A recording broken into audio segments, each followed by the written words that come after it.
Jangan kita bilang, papa juga ada bukan najis. Pakaian kotor udah bau dipakai sampai hari-hari. Pakaian itu ya Senin gantung, malam dilepas, Selasa gantung lagi, malamnya lepas, Rabu gantung lagi sampai bau mata. Itu dibenci oleh Rasulullah. Bukan urusannya najis aja. Kemudian, nah ini jatuh 4.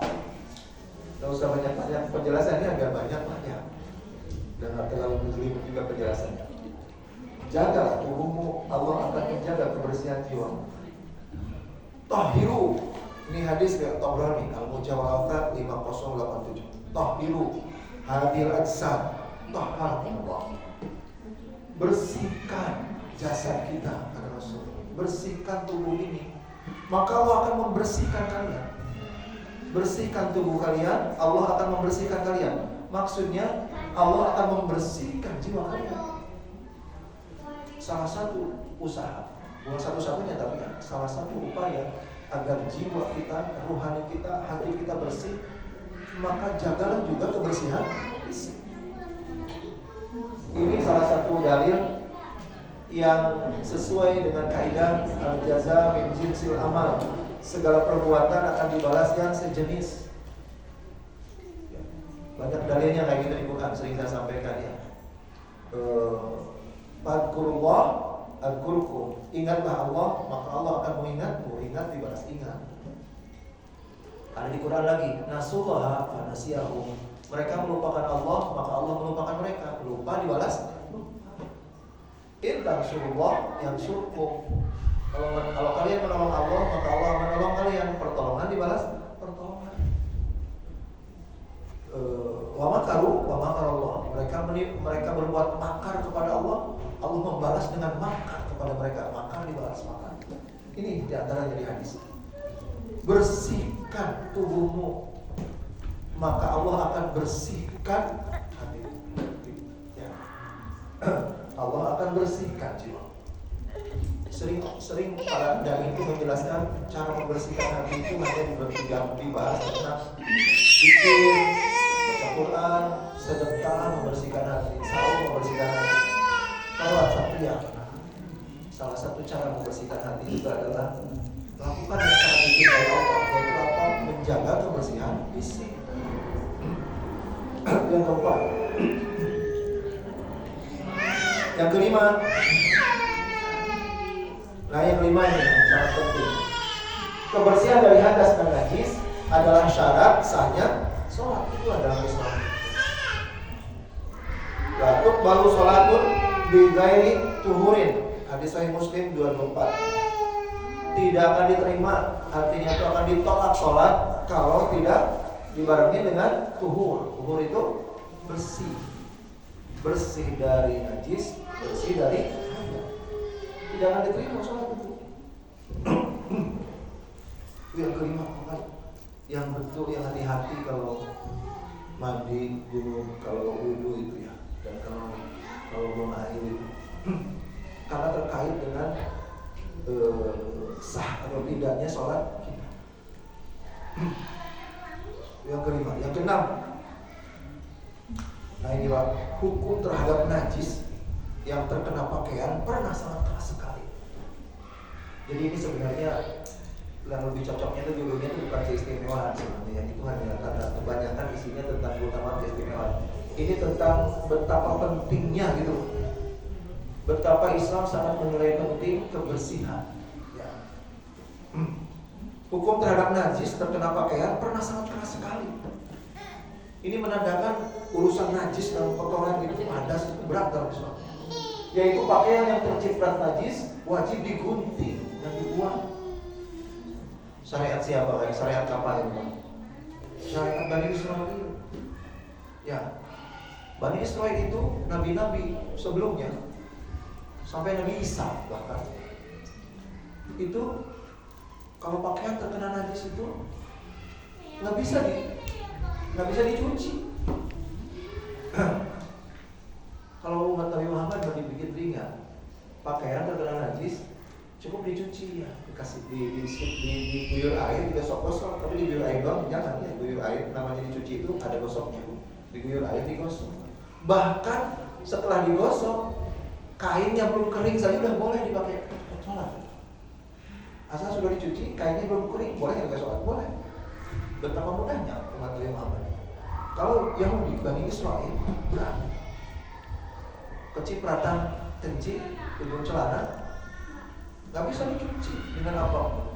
Gimana ya? Kalau mau tetap mau dipakai itu celana gunting, celana panjang jadi celana pendek gitu maksudnya. Ya, nggak bisa dicuci. Ini saya tampilkan sengaja betapa beratnya urusan hadis di dalam Islam sebenarnya. Ini dalilnya ya. Karena hadisnya riwayat Imam Muslim 273. Karena Abu Musa yushaddidu fil baul. Abu Musa Asy'ari itu sangat memberat, sangat bersikap hati-hati gitu kan.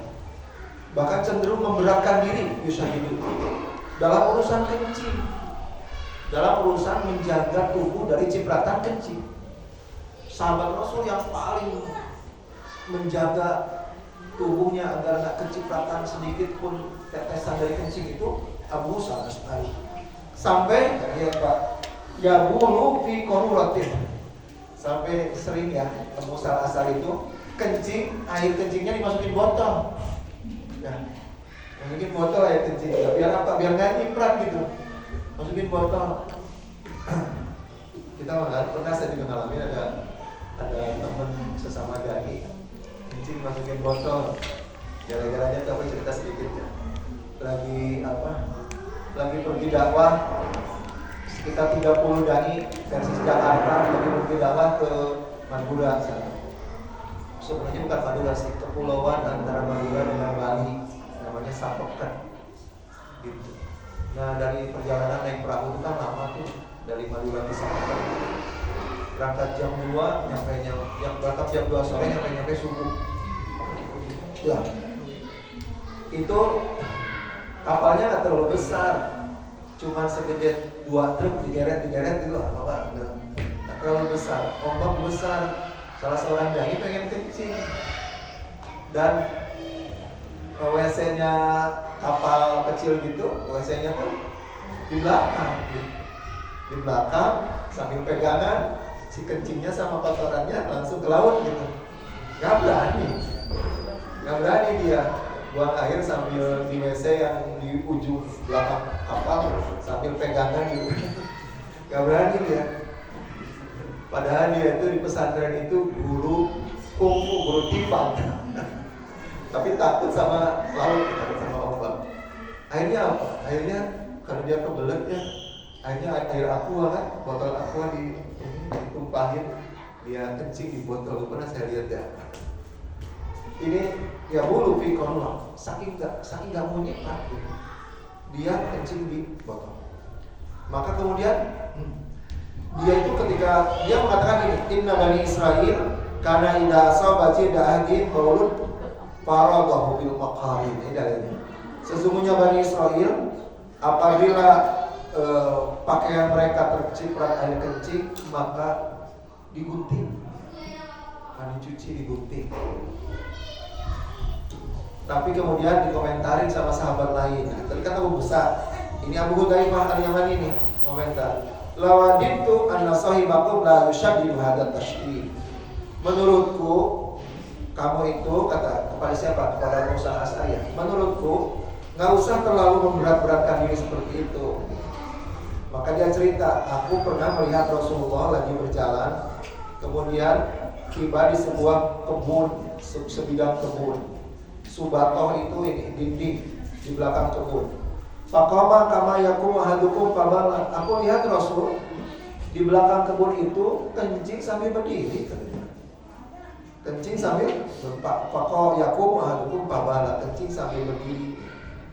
Fantabadat minhu fasyara fajitu. Bahkan sambil kencing Rasul menyuruh aku mendekat katanya gitu ya. Jadi ini dalil juga bahwa Rasul itu kadang-kadang kencing berdiri. Nah, masalah kencing berdiri, cuma ada satu hadis juga yang menunjukkan kencing itu dari sambil Kenapa? Karena memang kalau sambil jongkok lebih terjaga dari cipratan ya. Tapi bukan berarti haram kencing sambil berdiri, karena Rasul juga itu berdiri. Rasul berdiri fabala, asalkan tetap bisa jaga diri dari cipratan. Jangan sampai menciprat ke celana atau ke kaki. Ya ini ya, jadi apa tadi kesimpulannya? Ini hukum najis. Yang ketujuh, sampai digunting ya. Karena Israel sampai digunting.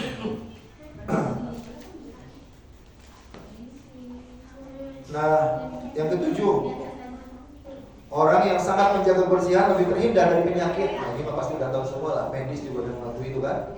Tapi Rasul sudah mengatakan dari dulu. Medis mah belakangan lah, sebenarnya dibanding Rasul tinggalan. Dari Sahih Ibnu Majah 2682. Kita lihat hadisnya. Rasul bersabda, "Idza nama ahadukum wa fi yadihi rihu qaman, falam yaghsil yada, fa asabahu syai'un fala yalumanna illa nafsah." Kata Rasulullah, kalau ada di antara kalian yang tidur, kalau ada yang tidur dan di telapak tangannya masih ada bau daging, bau makanan, nggak dicuci berarti dia. Kalau dia hasil yada, dia habis makan daging atau makan apa gitu ya. Kemudian tidur, tangannya masih bau makanan. Atau mungkin cuci tangan tapi nggak bersih, tangannya masih bau makanan. Tidur aja dia. Maka kata Rasulullah, fala yalumanna illa nafsuhu. Fasabahu syai'. Kemudian dia terkena sesuatu, maksudnya terkena sesuatu tuh terkena penyakit atau terkena gigitan binatang gitu. Fala yalumanna illa nafsuhu. Maka jangan salahkan siapa-siapa kecuali diri. Barang siapa tidur, tangannya masih bau makanan, tidak dicuci dulu atau dicuci tapi kurang bersih, kemudian terkena penyakit, jangan salahkan siapapun kecuali dirinya. Ini artinya apa? Artinya Rasul sudah mengaitkan tuh antara kebersihan dengan penyakit. Dan hadis ini juga informasi betapa Islam itu dari dulu sudah menganjurkan cuci tangan. Kita kan cuci tangan itu sangat ditekankan kemarin pas lagi kopi deh. Pas lagi kopi. Islam dari dulu menganjurkan cuci tangan. Dalam Islam itu dalilnya cuci tangan itu sebelum tidur berarti itu. Sebelum tidur, ini sebelum tidur ya. Kapan lagi? Setelah tidur, sebangun dari tidur. Kata Rasulullah kalau ahadukum para yadkhul yadahu fil ina hatta yaghsilah. Kata Rasulullah, kalau kamu bangun tidur, jangan dulu celupkan air ke wadah air, baik itu gayung atau apa gitu. Jangan celupkan air ke wadah air kecuali dicuci dulu gitu. Jadi kalau kita wudunya di gayung tuh, bangun tidur dini hari atau mau subuh, mau wudu, jangan langsung celupin air ke gayung, tapi disiram dulu, dicuci dulu. Kenapa? Kata Rasulullah, jangan kalau kalian bangun tidur, jangan langsung masukin telapak tangan ke dalam air. Karena kamu tidak tahu ketika kamu lagi tidur itu di mana bermalam telapak tangan itu. Mau tidur suruh cuci tangan, bangun tidur suruh cuci tangan, mau makan cuci tangan, setelah makan cuci tangan. Apa dalilnya? Setelah makan disuruh cuci tangan. Kata Rasulullah, apabila telah makan, fala yaghsil yada hatta yalqaha ayyuha. Kalau kamu habis makan, jangan cuci dulu tanganmu sebelum dijilatin dulu makanan yang ada di jari. Berarti itu perintah untuk cuci tangan. Banyak perintah cuci tangan dalam hadis itu. Itulah yang ketujuh ya. Orang yang sangat menjaga kebersihan lebih terhindar dari penyakit. Hadis inilah yang menghubungkan antara kebersihan dengan kesehatan, antara kejorokan dengan penyakit.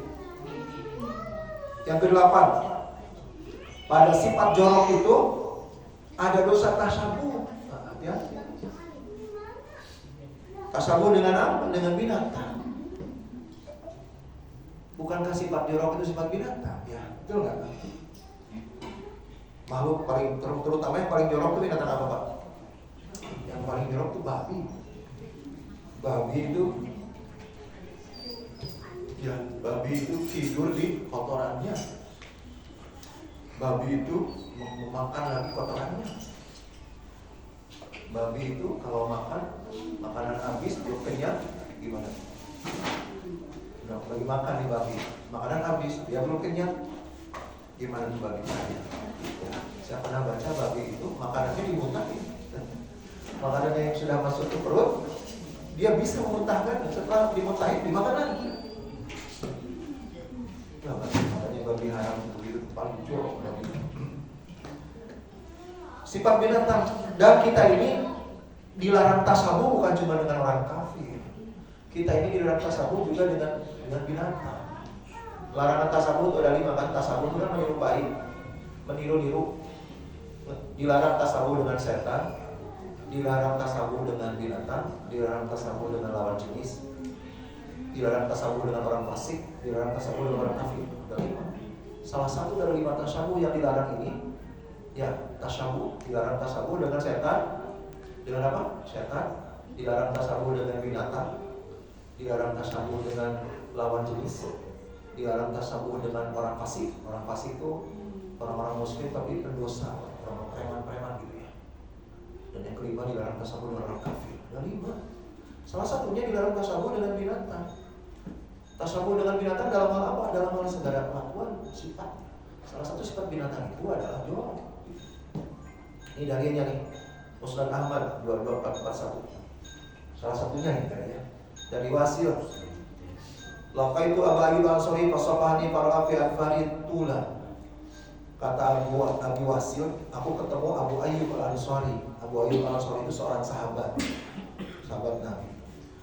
Kemudian Abu Wasil ini jabatan tangan dengan Abu Ayyub Al-Ansari. Ketika jabatan tangan, fasafahani itu salaman ya, jabatan tangan. Ketika jabatan tangan, Abu Ayyub Al-Ansari melihat, kata Abu Wasil, sahabat Rasul, Abu Ayyub Al-Ansari ini melihat kuku tanganku panjang. Kuku tanganku panjang. Maka Abu Ayyub Al-Ansari mengatakan gini, dia bercerita, pernah Rasulullah itu ditanya oleh seseorang, ya, tentang kabar langit, maksudnya tentang agama lah gitu. Dalam sebuah forum, sebuah majelis taklim mungkin ya gitu, Rasul ditanya oleh seseorang tentang sesuatu urusan agama. Dalam riwayat lain dikatakan orang ini ketika nanya tangannya gerak-gerak gitu. Kan ada orang yang kalau ngomong gerak-gerak gitu ya. Saya juga kalau ceramah kadang-kadang gerakan tangannya. Kelihatan ketika dia nanya dan tangannya gerak begitu, kukunya panjang. Orang itu kelihatan sama Rasul. Maka Rasul mengatakan, yas'alu ahadukum an khabaris sama wa huwa yad'u atbahu ka'adhafir tayr yastami'u fiha al-janabah wal khabath tahtah. Kata Rasulullah, ada orang, Rasul nggak langsung menunjuk orang itu ya. Ada orang bertanya tentang sesuatu kabar dari langit, tentang agama, dan aku lihat kukunya panjang-panjang seperti kuku burung. Nah, kuku panjang itu termasuk larang tasabuh dengan binatang itu. Kukunya panjang seperti kuku burung. Apa dia tidak khawatir ada najis? Ya, ada hadas di balik kukunya itu tidak tersentuh air. Kata Rasulullah, ya, Islam itu tidak mengizinkan kuku sengaja dipanjang karena bisa jadi hadas najis. Ada di balik kuku itu tidak tersentuh air. Nah ini ya, sifat jorok itu ada dosa tasabuh dengan binatang. Yang ke-9, kebersihan itu. Nah ini, kebersihan itu sangat menghapus dosa. Ya, ini dalilnya. Saya sampaikan beberapa dalil. 2 dalil. Banyak sebenarnya. Ini paling banyak dalilnya yang ke-9. Pertama, Sahih Muslim 245. Man tawaddu'a fa ahsana wudu kharajat khataaya min jasadi hatta takhruja min tahti al-farj. Barang siapa wudu dan wudunya benar, maka berjatuhan dosa-dosanya dari sekujur tubuhnya sampai dosa-dosanya itu berjatuhan dari ujung-ujung kukunya. Wudu itu bukan cuma syarat sahnya sholat. Wudu itu penghapus dosa. Bahkan di antara penghapus dosa yang sangat dahsyat adalah wudu. Setiap tetesan air yang jatuh dari wudu, dari tubuh kita, ketika kita wudu, itu berjatuhan bersamanya sangat banyak dosa. Sampai kapan? Ila akhir katrati ma'in, hadisnya. Dosa berjatuhan dengan wudu itu sampai tetes air yang terakhir dari wudu kita. Sampai di hadis lain juga, di hadis sahih juga ya, sampai dirinci tuh. Ketika cuci telapak tangan, dosa tangan lepas, hapus.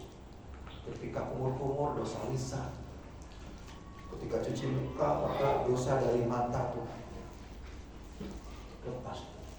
Ketika cuci tangan, lepas lagi dari tangan. Cuci rambut, dosa pikiran kita. Cuci kaki, dosa kaki kita. Bersih. Makanya dalam Islam itu sebenarnya dianjurkan wudu itu disunahkan untuk wudu itu setiap mau sholat aja wudu, tanpa harus peduli sudah batal atau belum gitu. Kenapa? Karena wudu itu bukan cuma saran-sarannya sholat, tapi juga tadi apa? Penghapus dosa. Penghapus dosa. Mungkin karena banyak orang yang nggak paham seperti ini ya, hanya memahami bahwa wudu itu hanya syarat sahnya sholat, jadinya pelit wudu itu. Sampai wudu duhur dipakai asar gitu. Ya, setiap azan inget-inget azan maghrib tadi wudu asar nggak batal. Ada isya inget-inget wudu maghrib nggak batal. Sebenarnya nggak usah ketika azan itu kita inget-inget nggak batal belum. Setiap datang azan wudu saja. Itu wudunya hukumnya sunnah dan menghapus dosa. Nah itu satu, sangat menghapus dosa. Kemudian hadis lain, hadis tentang Jumat sebenarnya ini dari Salman Al Farisi, Sahih Bukhari 883. La yaktasilu rajulun yaumal jum'ah. Ini bersih-bersihnya terkait mandi Jumat ini. Tidaklah seorang laki-laki mandi di hari Jumat. Wa yatatahharu mastata' min tuhrin. Kemudian membersihkan dirinya sebersih-bersihnya. Padahal mandi juga udah bersih, masih ditambahin lagi ya. Tidaklah seseorang mandi di hari Jumat katanya ya. Kan mandi juga bersih pastinya juga ya. Tapi masih ditambahin lagi wa yatatahharu mastata' min tuhrin, dan membersihkan dirinya sebersih-bersihnya. Kemudian wa yudahinu min duhni, apa tuh? Mewangikan tubuhnya dengan wewangian. Wa yamassu min tibi baiti, memakai parfum yang ada di rumahnya dia punya. Kemudian tsumma yakhruju, kemudian keluar maksudnya mau Jumatan ya. La yufariqu bainasnain, dia pergi ke Jumatan. La yufariqu bainasnain maksudnya apa tuh? Tidak apa ya? Tidak memisahkan dua orang. Jadi dia cari aja tempat yang masih kosong gitu loh, jangan repotin orang. Jadi selama masih ada tempat kosong, isi tempat kosong ya. Jangan ada orang yang sudah duduk kemudian tolong geser dong gitu kan. Nah, selama masih ada tempat kosong, nggak usah ngerepotin orang ya. Jalan deketin tempat kosong itu kan, masih ada di sebelah sana tempat kosong tanpa harus nyuruh geser orang gitu kan.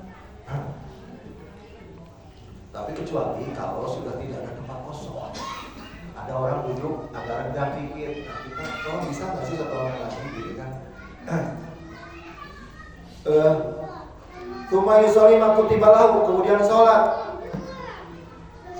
sholat makutiba lahu itu dimaksudnya di situ sholat semaunya dia, berapa rakaat saja, itu namanya sholat infidor ya. Sumayan situ idza takallama imam, kemudian diam ketika imam sedang berbicara, maksudnya khatib ya. Illa ghufira, lahu ma bainahu wa bainal jum'atul ukhra.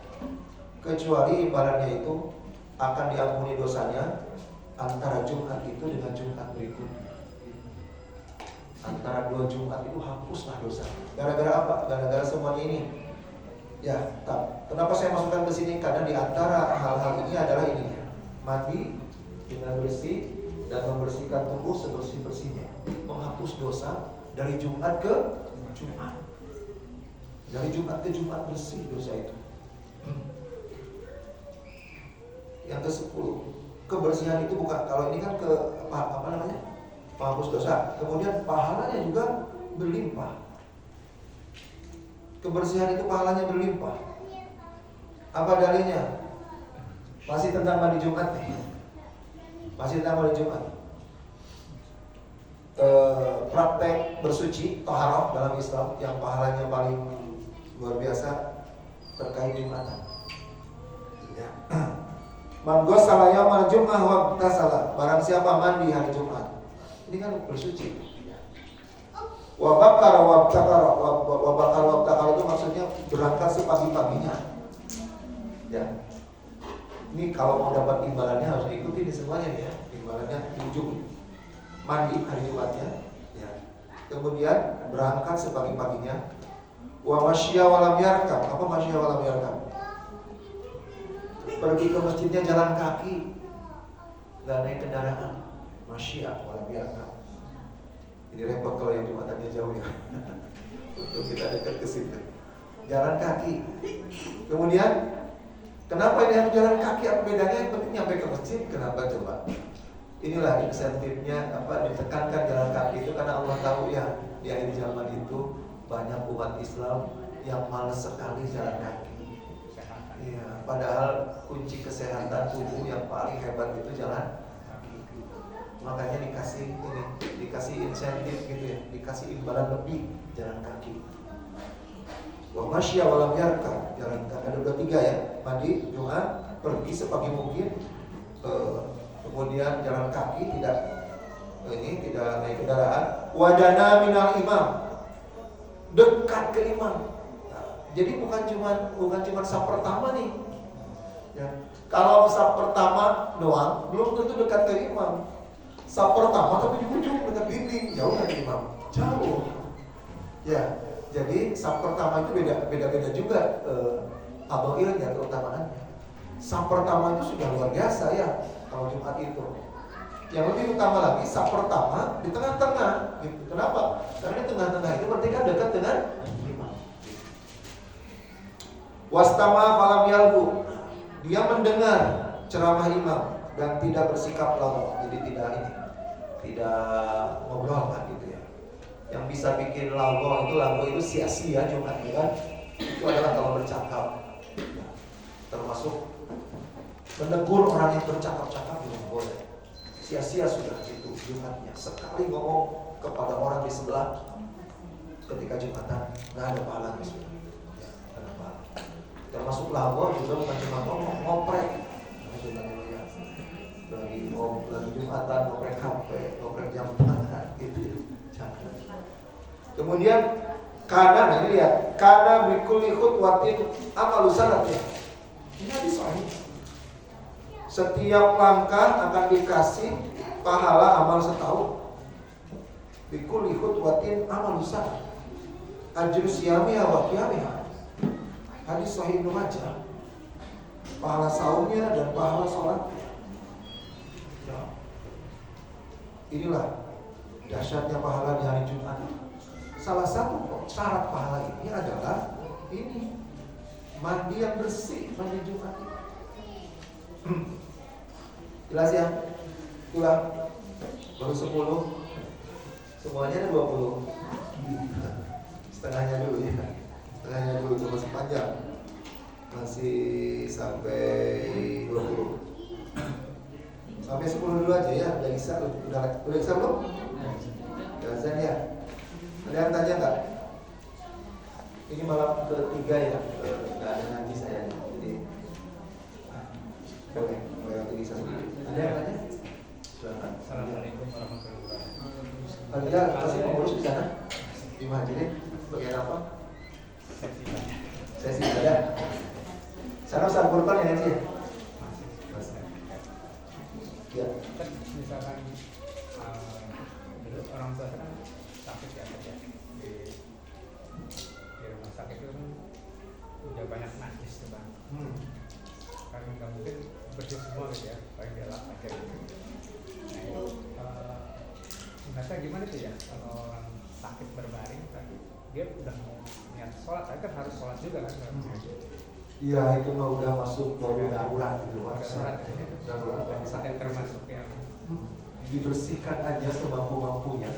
Kalaupun itu sudah sedemikian rupa dibersihkan masih susah karena kondisi sakit, sudah termasuk yang dimaafkan. Orang sakit itu jangan khawatir, Allah mampu maaf. Asalkan kalau sudah ada usahanya untuk dibersihkan. Doa Rasul juga pernah mengatakan waktu itu waktu mencuci muka itu kan doanya itu, ya Allah sucikanlah muka ini dengan cahaya ya. Iya, tapi bukan dengan air. Saya mah artinya ada doa setiap anggota tubuh yang dicuci itu ada doa tersendiri gitu ya. Ya, saya amalkan di kita jadinya apa namanya lama juga wudunya. Setiap bukan cuma baca itu, cuci tangan ada doanya, cuci wajah ada doanya, kumur-kumur ada doanya gitu, doa semua. Enggak ada. Doanya cuma di akhir aja. Ada lagi? Keutamaannya utama mana sih? Utama menjaga wudu atau tadi yang harus setiap sholat dulu? Ya, gini. Yang paling puncaknya pahala dari wudu itu paling besarnya adalah orang yang 24 jam setiap hari sepanjang hayat dia selalu berusaha punya wudu. Ada nanti di bawahnya, di poin berikutnya ada, itu termasuk keutamaan juga. Itulah yang dilakukan Bilal yang paling tinggi derajatnya sampai imbalannya bersama-sama Rasul di surganya gitu. Tapi kalau kayak begitu tidak sanggup ya, untuk setiap buang angin, setiap buang air, setiap buang air kecil, buang air besar selalu langsung wudu lagi gitu. Kalau nggak sanggup seperti itu kayak Bilal begitu, ini ada level berikutnya gitu. Level paling puncak itu kan keutamaan orang yang sangat mencintai wudu ya. Gitu. Kemudian kalau bisa kayak begitu, maka paling tidak setiap azan berkumandang ya, setiap datang waktu sholat, dia nggak usah ingat-ingat masih udah batal apa belum, wudu saja. Karena hadisnya juga ya, lamar turun bil wudu'i ma'a kulli sholatin, laula an asyqa ala ummati lamar turun bil wudu'. Seandainya tidak khawatir memberatkan umatku, maka aku akan perintahkan untuk berwudu untuk setiap sholat, tanpa peduli sudah batal apa belum. Bagaimana kalau belum batal? Kalau belum batal kita wudu lagi. Wudunya itu bukan sebagai syarat-syarat sholat, itu wudunya adalah tajdidul wudu sunnah. Ada kalau nggak salah ada 10 kapan kita disampaikan 10 wudu yang sunnah. Wudu yang wajib itu kan hanya ketika datang waktu sholat, mau sholat kita berhadas, wudu yang wajib. Wudu yang sunnah lebih banyak ya, 10 kalau nggak salah wudu sunnah. Di antara wudu yang sunnah itu adalah wudulah ketika mau sholat, meskipun masih punya wudu, meskipun belum batal dari wudu sebelum wudu lagi, karena wudu itu penghapus dosa. Tuh. Tapi kalau darurat gimana kalau tayamum? Nah, kalau darurat tayamum lah. Kalau darurat itu lah artinya nggak ada air, gitu ya. Air nggak ada sama sekali, meskipun lagi nggak musafir, tayamum. Harus wudu. Kalau yajidu ma'an tidak ketemu air, wudu. Termasuk juga para ulama fikih menjelaskan air sih ada, tetapi air itu hanya cukup untuk minum. Kalau dipakai wudu nggak ada buat minum. Itu termasuk tayamum sudah. Boleh tayamum, jelas tidak berat namanya. Terus kesimpulan itu tadi yang sampaikan apa masalah kuku itu. Kesimpulannya nggak boleh panjang-panjang gitu. Iya, ini hadisnya. Kuku panjang itu ka'adhafi thair, tasabuh dengan burung. Kita itu kan dilarang tasabuh dengan binatang. Nggak boleh. Jangan tidur binatang. Itu Rasul menegur itu hadisnya. Banyak yang belum tahu hadis itu, saya sampaikan di pengajian. Hadis sahih. Kamu ini kukunya kayak kuku burung, panjang begitu terus. Ya biasa panjangin kuku itu perempuan ya. Panjangin, diwarnain. Tegur sama Rasul. Pengalaman gua nih, Pak Ustaz. Pernah di Jakarta. Memandikan jenazah itu ininya dari Muhammadiyah. Apa? Dari Muhammadiyah yang memandikan. Iya. Lantas tolong siapkan mungkin buku. Ini bukunya panjang-panjang dari jenazah itu. Dipotong ini. Berarti apa benar yang Pak sampaikan? Enggak, itu mah orang beda, itu mah orang masih hidup kan ya. Kalau itu udah meninggal, tidak termasuk ada dalilnya apa si apa namanya sampai dipotongnya kukunya. Dan apa ada yang lebih berlebihan lagi ya, sampai meyakini bahwa jenazah itu masuk kubur itu nggak boleh bawa najis sama sekali, termasuk najis yang di dalam perut itu. Keluarnya. Nggak boleh, nggak ada. Pertama nggak ada petunjuknya. Ya. Yang keduanya itu berpotensi menyakiti jenazah. Padahal Rasul di hadis At-Tirmidzi kalau masalah itu hadis sahih, Rasul katakan kasru idhofil lain kakasri hayya, mematahkan tulang mayit sama aja dosanya dengan mematahkannya ketika dia masih hidup. Jadi menyakiti, memperlakukan tubuh jenazah ya, dengan kasar itu dosa. Kenapa? Sama aja dengan menyakitinya ketika dia masih hidup. Ya, menyakiti mayit, menyakiti tubuh mayit sama aja dengan menyakitinya ketika hidup. Orang perutnya ditekan-tekan begitu sakit lah. Ada yang harus dibersihkan hanya luarnya saja, luarnya saja. Nggak ada perintahnya ditekan-tekan gitu. Memang keluar pada akhirnya. Saya pernah yang sering keluar, keluar. Dipijit-pijit terus akhirnya keluar tuh sisa kotorannya sedikit. Nggak boleh malah. Sakit penyakit. Benar-benar tahurun itu yang masih hidup juga tidak masih ada kan kotoran di dalam perut ya. Orang yang masih hidup juga kalau mandi, kalau dia sholat masih ada. Iya, betul sih. Ya. Saya kira cukup sampai di situ ya. Dan mari kita tutup saja. Terima kasih atas perhatiannya. Mohon maaf kata-kata yang benar. Nanti insya Allah kita lanjutin yang sudah tanggung dimulai ini. Paham 2 kali pertemuan saja. Nanti kalau tata caranya bisa sama Ustaz lalu, biasanya Ustaz ini yang menjelaskan fikihnya. Saya favorit ini. Masih banyak kisah-kisah hadis-hadis yang menarik lah di poin-poin berikutnya. Saya biasanya yang lebih uniknya dan menariknya dalil-dalil seperti akhir. Mudah-mudahan bermanfaat, mudah-mudahan kita lebih mencintai kebersihan sehingga jangan kalah sama orang kafir bersih-bersih gitu.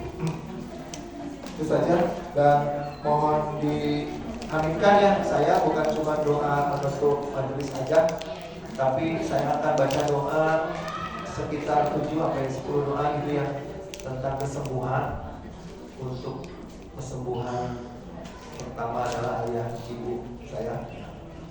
Tadi kemarin hari Selasa ke rumah sakit jantung, tadi ke rumah sakit saraf ya. Dan malam ini saya mau pulang ke Bekasi ke menengok ayah lagi kena jantungnya dan juga kena saraf. Jadi diaminkan karena kita nggak tahu aminnya siapa yang didengar oleh Allah di ruang ini. Ada 1 orang saja aminnya didengarkan oleh Allah, maka akan membuat orang menjadi sangat mustajab. Diaminkan, tapi aminnya jangan keras-keras karena amin juga doa. Ya, amin juga doa dan doa nggak boleh teriak. Saya akan bacakan beberapa doa semuanya dari Rasulullahnya. Doa-doa kesembuhan. Bismillahirrahmanirrahim. Allahumma inna nas'alukal afiyah fid dunya wal akhirah. Allahumma inna nas'alukal afwa wal afiyah fi dinina wa dunyana. Allahumma inna nas'aluka ilman nafi'an wa rizqan wasi'an wa shifaan min kulli da'in. Allahumma inna na'udzubika min munkaratil akhlaq wal a'mal wal ahwa wal adwa. Allahumma inna na'udzubika minas salam wal bakar wal judum wal judan wa min sayyi'il ashab. Allahumma inna na'udzubika min zawali ni'matik wa tahawuli afiatik wa fujaati nikmatik wa jami'i sakhatik. Allahumma rabban nas mudhibal ba's ishfi anta syafi la syafi'a illa anta shifaan la yughadiru saqama. Bismillahirrahmanirrahim. Wa li walidayna wa abna'ana wa dhurriyyatana wa ikhwatana wa aqaribana min kulli syai'in yu'dihim wa min syarri kulli nafsin aw 'ainin hasidin. Allahu yashfihim. Bismillahirrahmanirrahim. Tuhurun la ba'sa insyaallah. Amin ya rabbal alamin. Mudah-mudahan dikasih kesembuhan, bukan cuma ayah dan ibu saya, tapi juga semua yang ada keluarga sedang sakit di ruangan ini. Mudah-mudahan doa-doa barusan mudah-mudahan menjadi jalan kesembuhan. Amin ya rabbal alamin. Dan doakan juga saya lancar di perjalanan pulang malam ini. Terima kasih atas perhatiannya. Mohon maaf kata-kata yang kurang berkenan. Rabbana atina fid dunya hasanah wa fil akhirati hasanah wa qina adzabannar. Assalamualaikum warahmatullahi wabarakatuh.